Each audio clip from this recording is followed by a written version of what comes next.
Hello students, we will discuss again a common condition which we come across in day-to-day surgical practice and in OP. So what this condition is, knee joint, there is a swelling here. Often it is bilateral, you have to examine opposite side also. See that swelling below the kneecap, swelling below the kneecap. See that?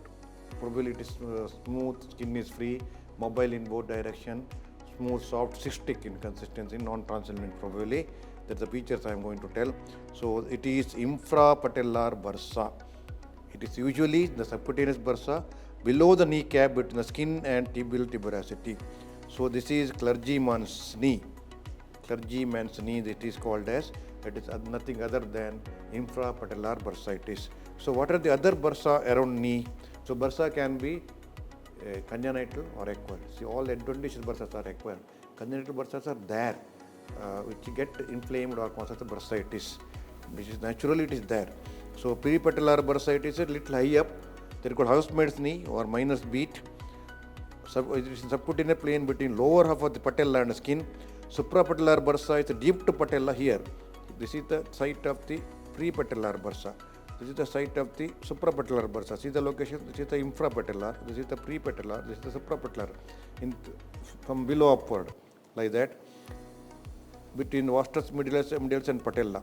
Bursa anserina is medial aspect here. Between the guy rope, all of you know guy ropes anatomically. The tendons of gracilis, semimembranosus, semitendinosus, guy ropes. Underneath, deep it is. Underneath bursa occurs. So these are the different bursa you have to remember at least in the exam. Viva they will ask, MCQ they will ask. Any swelling, such swelling may be kept as a short case in the exam. You should have the at least brief idea about these. There are so many other bursas around knee which is not necessary for you. At least remember this infrapatellar bursa, clergyman's knee, prepatellar bursa, housemaid's knee, suprapatellar bursa, and guy ropes, under guy ropes, anserina, bursa, anserina. There are three muscles joined there. This is the thing you have to remember. Very commonly asked at MCQs, Viva they will ask. This may be a short case or oxy may be kept as a case. You should have a clear idea about that. So for that, go through my all these clinical book, operative, manual surgery, operative surgery, and my DigiNow in detail. For everything, it is there. You can always prescribe, subscribe, or purchase for 1 year, so that you have the clear idea about the surgery as such.